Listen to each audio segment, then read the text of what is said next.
केंद्र सरकार के साथ मिलकर झारखंड सरकार जो है हम आदिवासी और मूलवासियों की खेती की जमीन जहां पर धान की फसल लहलहा रही है, जहां पर सब्जियां लहलहा रहे हैं, उन सब खेतों को जो है वो लोग कंक्रीट में बदलना चाहते हैं। उसमें जो है स्मार्ट सिटी निर्माण करना चाहते हैं। मैं वहां का गरीब से गरीब परिवार के लोग हैं, उनसे मैं कल मुलाकात किया। मैं पूछा सरकार वहाँ स्मार्ट सिटी बनाएगी, आपको बिल्डिंग बना देगी, आप लोग विकसित हो जाएंगे। वो कहते हैं कि नहीं, हमें नहीं चाहिए, हम खपड़े के घर में ही खुशी से रह रहे हैं। ये जमीन पर हमारे पुरखे जो है कि हैं, इस जमीन पर उन्होंने खेती किया, उन्होंने बनाया, हम लोग उसी से जिंदा है, हम लोग जमीन नहीं देंगे। थोड़ा तो सेंसिटिव होना चाहिए जो सत्ता में बैठे हुए हैं, शासन में प्रशासन में बैठे हुए हैं लोगों को। ऐसे कैसे चल सकता है? नगरी में भी जो है कि धान का फसल लहलहाने वाला खेत में ये लोग रिम्स टू बनाना ही चाहते हैं। ये कैसे लोग हैं यार? आप बुढ़मू में देखिए, अधिकतर जमीन जो है वो खेती की जमीन है। आप क्यों वहां खेती की जमीन में बनाना चाहते हैं? आपको बनाना है तो बंजर जमीन में बनाइए ना। रांची खूंटी रोड किनारे देखिए कितना बंजर जमीन पड़ा हुआ है, वहां पे बहुत बड़ा बड़ा प्राइवेट स्कूल बन रहा है, तो आप वहां पे स्मार्ट सिटी क्यों नहीं बना सकते? 1.5 लाख लोगों को बसाने की बात है, वहां पे 600 एकड़ में तो बनेगा कंस्ट्रक्शन और टोटल 1500 एकड़, तो इतना में कितना सारा, कितना अरबों रुपयों का जो यहाँ पे परियोजना आएगा। तो इसी परियोजना से कितना हमारा हकमारी होगा। तो यही सफेद पोश और नौकर साहब भी उसमें से अपना पॉकेट भरने के लिए ये सब कर रहे हैं, ये बहुत स्पष्ट दिख रहा है। यहाँ रांची में आजकल सरना ईसाई के नाम पर लोग खूब जो है आपस में मुर्गा लड़ाई कर रहे हैं। आदिवासी लोग वहां जाके उनको देखना चाहिए, वहां सरना आदिवासी का भी जमीन जा रहा है और जो ईसाई आदिवासी है उसका भी जमीन जा रहा है, लेकिन वो लोग मिल के लड़ रहे हैं। कि वो लोग कल भी बैठे थे एक साथ कि कैसे हमारी जमीन बचेगी। इसलिए ये जो बाहरी लोगों को बसाने का जो रीति चल रहा है, इसको रोकना होगा। आदिवासियों को आपस में लड़ाई भिड़ाई छोड़ के जो है हमारी जल जंगल जमीन को बचाने के लिए एकजुट होना होगा। जोहार आप सभी झारखंड न्यूज़ 9 के सभी दर्शकों का। और झारखंड बने हुए 25 साल हो गए और 25 सालों के बाद जो जिस उम्मीद से, जिस सपनों से झारखंड का निर्माण किया गया था कि यहाँ के आदिवासी और मूलवासी का कल्याण होगा, उनकी हक अधिकारों की बात होगी, लेकिन कहीं ना कहीं अब आज का जो परिप्रेक्ष्य में देखा जाए, जैसे कि एक उदाहरण है, 2013 में केंद्र सरकार ने भूमि अधिग्रहण बिल को पारित किया।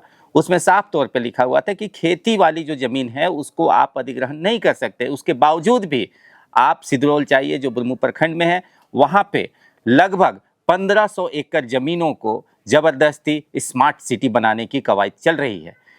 सीओ आ रहे हैं, बीडीओ आ रहे हैं, तमाम अधिकारी लगे हुए हैं, लेकिन गांव के लोगों को गांव स्मार्ट सिटी नहीं, स्मार्ट गांव चाहिए। हम जानने की, समझने की कोशिश करेंगे। हमारे साथ है ग्लेनसंग डोंगडुंग जी। बहुत बहुत स्वागत है सर आपका। जोहार। जोहार।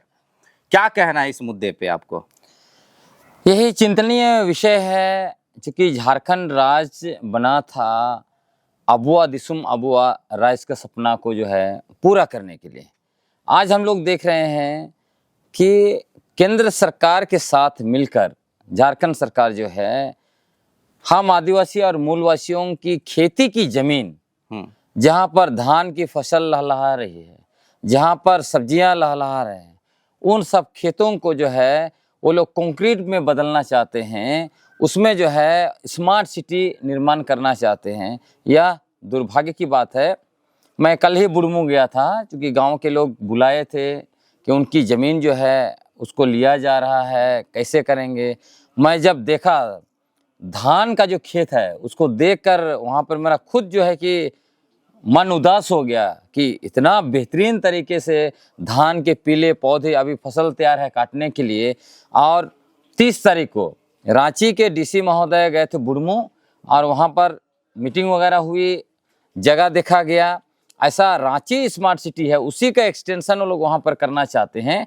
और दस्तावेज आप देखेंगे तो वहाँ दिख रहा है 600 एकड़, लेकिन उन्होंने 1500 एकड़ एरिया को जो है वो ड्रोन मैपिंग कर लिया है, सर्वे किया हुआ है, जिसमें लगभग 5 गांव का क्षेत्र आ रहा है। और इसमें स्मार्ट सिटी बनेगा और स्मार्ट सिटी में 1.5 लाख लोगों को बसाया जाएगा। अब सवाल उठता है कि ये 1.5 लाख लोग कौन लोग होंगे? क्योंकि ये 5-6 गांव को अगर आप जोड़ेंगे तो लगभग वहाँ की जनसंख्या 10,000 से ज़्यादा नहीं होगी। तो जब उस 10,000 जनसंख्या के अंदर में 1.5 लाख और लोग आएंगे तो फिर उन लोगों का क्या होगा? वहाँ के जो बसिंदे हैं उनकी राजनीतिक स्थिति, सामाजिक स्थिति, आर्थिक स्थिति सब कुछ खत्म हो जाएगा। और जब जैसे ही बाहरी लोग वहां पे बसते हैं तब क्या होता है, उसका पूरा इर्द गिर्द में लगभग 10 गांव के आसपास आप देखेंगे उनके लोग आएंगे, उनके रिश्तेदार आएंगे, वहां का पूरा डेमोग्राफी चेंज हो जाएगा। और आदिवासी तो ऐसे भी 5वें अनुसूचित क्षेत्र में जनसंख्या हमारी निरंतर घटती जा रही है, और ऐसे बाहरी जनसंख्या को बसाएंगे तब तो निश्चित रूप से ये झारखंड राज्य के निर्माण का कोई मतलब नहीं रह जाता है। लेकिन सवाल ये उठता है कि वर्तमान में जो सरकार है, अबुआ दिसुम अबुआ राज की सरकार है, हेमंत सोरेन माननीय मुख्यमंत्री हैं, उनके रहने के बावजूद भी जब आदिवासी और मूलवासी के में खतरा जब उत्पन्न हो रहा है तो ये बहुत चिंतनीय सोचने वाली बात है। हाँ, यही है सुतोष जी, चूंकि ये जो सरकार जिससे उम्मीद थी कि यह सरकार 5वीं अनुसूची क्षेत्र में संविधान के अनुच्छेद 244(1) और 5वीं अनुसूची के तहत जो प्रावधान है उसके अनुरूप जो है कि यहाँ शासन और प्रशासन का व्यवस्था चलेगा। लेकिन एक तो यहाँ ये लोग जैसे पेशा कानून को लागू करने की जगह सामान्य कानून झारखंड पंचायत राज अधिनियम को असंवैधानिक तरीके से थोपा, यहाँ नगर पालिका जो है कि व्यवस्था यहाँ पे थोपा। अभी नगर पालिका चुनाव करने का जबरदस्ती जो है कि दबाव बनाया जा रहा है, सब चीजें हो रही है। और सबसे बड़ी बात, भूमि अधिग्रहण पुनर्वास और पुनर्स्थापना कानून 2013 में बना, और मैं आपको बताना चाहता हूं इस कानून को बनवाने के लिए हम लोगों ने बहुत ही दबाव दिया है। हम लोगों ने स्टडी भी किया था HEC का, बोकारो का, और जो है कि जमशेदपुर वहाँ जो बचा है। तो ये 3 बड़ी परियोजनाएं जो हैं जिसकी वजह से आदिवासियों का अस्तित्व मट्टियामेट हो गया, उसको लेके मैं और सुनील मिंज ने स्टडी किया था। और बजब्ते इसको लेके हैदराबाद में मीटिंग हुई थी, उस समय में तत्कालीन केंद्रीय ग्रामीण विकास मंत्री माननीय जयराम रमेश जी थे, उन्होंने वहाँ पे मीटिंग आयोजन कराया था। हम लोग गए थे वहाँ पे, हम लोगों ने प्रस्ताव भी रखा कैसा जो है कि ये नया कानून बनना चाहिए ताकि जिनकी जमीन है और खासकर 5वीं अनुसूचित क्षेत्र में आदिवासी लोग सुरक्षित होंगे, तो उसके आधार पर फिर कानून बना। और स्पष्ट है उसका धारा 41 भूमि अधिग्रहण पुनर्वास एवं पुनर्स्थापना अधिनियम 2013 का धारा 41 देख लीजिए क्या बोलता है। उसमें स्पष्ट है कि अनुसूचित क्षेत्र में भूमि अधिग्रहण नहीं होगा, और जब अति जरूरत होगा तभी अधिग्रहण होगा। आप बताइए कि स्मार्ट सिटी बनाकर बाहर के 1.5 लाख लोगों को बसाने का क्या जरूरत है, क्या अति आवश्यकता है, वहां पर बताना पड़ेगा ना इनको। मैं तो यह भी पूछना चाहता हूं झारखंड सरकार के माननीय मुख्यमंत्री हेमंत सोरेन जी से और मंत्रीगण से, विधायकगण से, और जो है कि DC साहब से, BDO CO सबसे पूछना चाहता हूं, क्या आप लोग अनाज नहीं खाते हैं? क्या खाते हैं आप लोग कि धान का फसल जहां लहा रहा है, जहां जो है कि जो सब्जियां वहां पे लगे हुए हैं, फसल वहां पे पड़ा हुआ है, ऐसे खेतों में आप जो कि स्मार्ट सिटी बनाना चाहते हैं, आप लोगों के बारे में नहीं सोचते हैं क्या? लोग अनाज खाते हैं।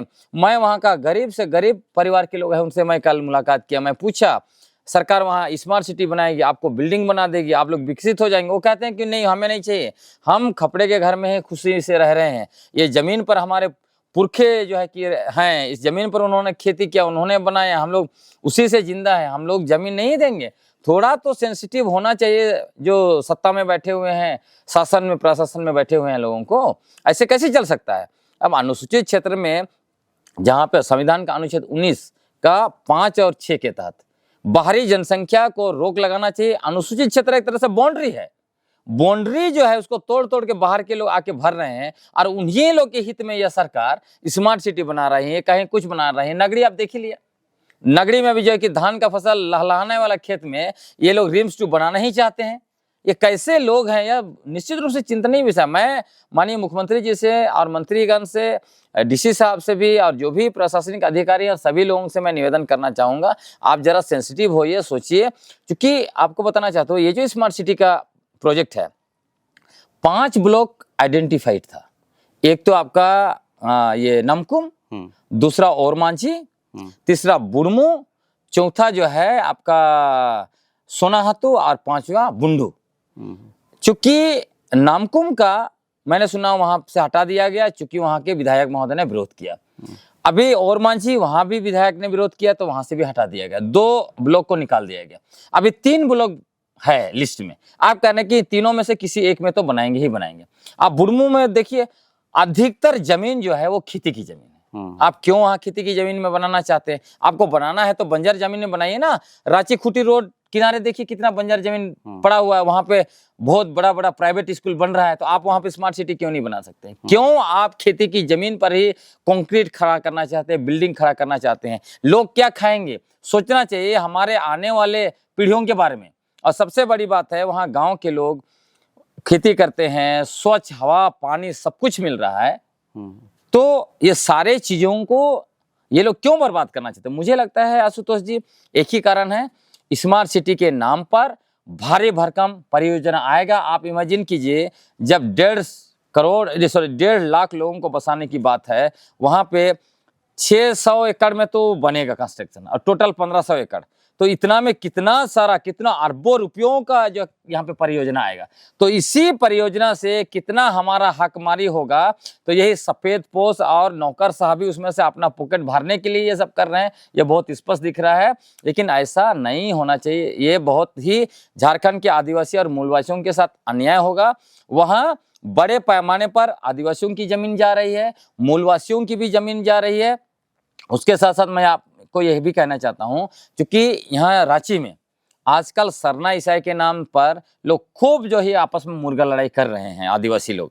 वहां जाके उनको देखना चाहिए, वहां सरना आदिवासी का भी जमीन जा रहा है और जो ईसाई आदिवासी है उसका भी जमीन जा रहा है, लेकिन वो लोग मिल के लड़ रहे हैं। कि वो लोग कल भी बैठे थे एक साथ कि कैसे हमारी जमीन बचेगी।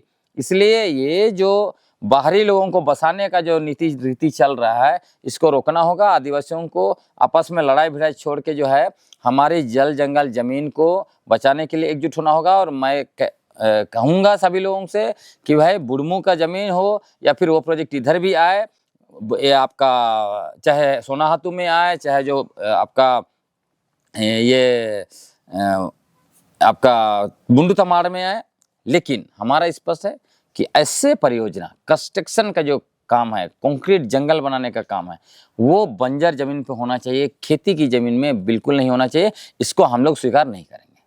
चलिए, आप सुन रहे थे ग्लेनसंग डुंगडुंग जी का साफ तौर पे कहना है कि अगर आपको कंस्ट्रक्शन करना है, आपको अगर झारखंड के लिए कुछ सोचना है, तो आप खेती की जो ज़मीन है, खेती है तो जीवन है और किसानों की वो अपनी संपत्ति है।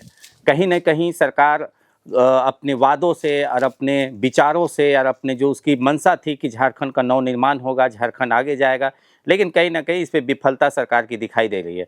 तमाम जानकारियों के लिए बने रहिए झारखंड न्यूज़ 9 पर। आपको कैसा लगा अपनी प्रतिक्रिया हमारे आप कमेंट बॉक्स में दे सकते हैं। तब तक के लिए जोहार।